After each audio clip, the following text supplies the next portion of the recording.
Today we celebrate the feast of Our Lady of Mount Carmel. It was first instituted in the 14th century in commemoration of the approval of the rule of the Carmelite order 100 years earlier. According to legend, a religious community was established even before the time of Christ on Mount Carmel. This is the mountain overlooking the Mediterranean Sea on which the prophet Elijah successfully challenged the priest of Baal and won the people to the true God.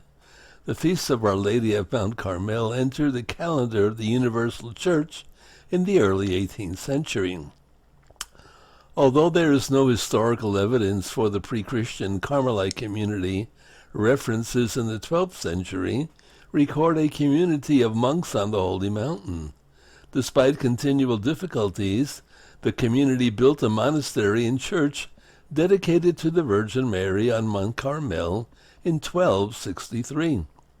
St. Louis, King of France, had visited Mount Carmel in 1254 and brought back 6 French hermits for whom he built a convent near Paris.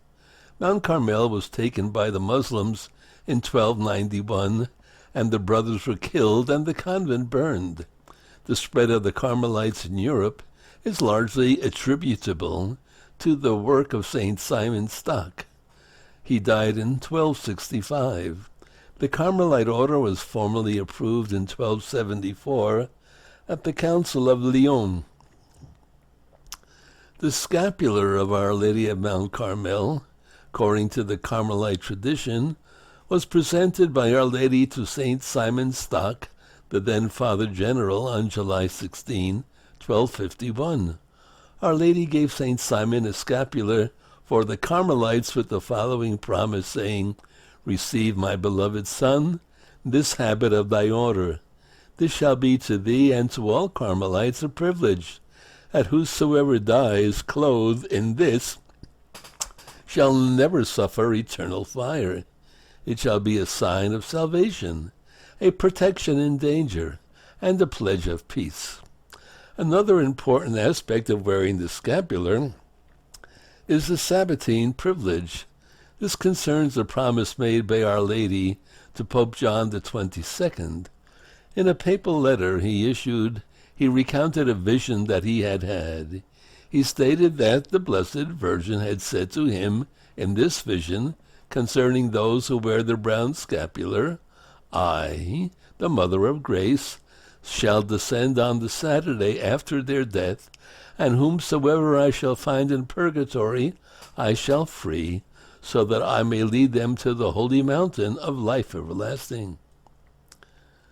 Many popes and saints have strongly recommended wearing the brown scapular to the Catholic faithful.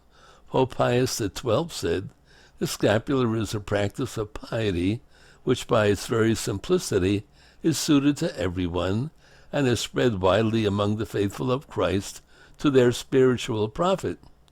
In our own times, Pope Paul VI said, "Let the faithful hold in high esteem the practices and devotions to the Blessed Virgin, the Rosary, and the Scapular of Carmel," and in another place referred to the scapular as so highly recommended by our illustrious predecessors.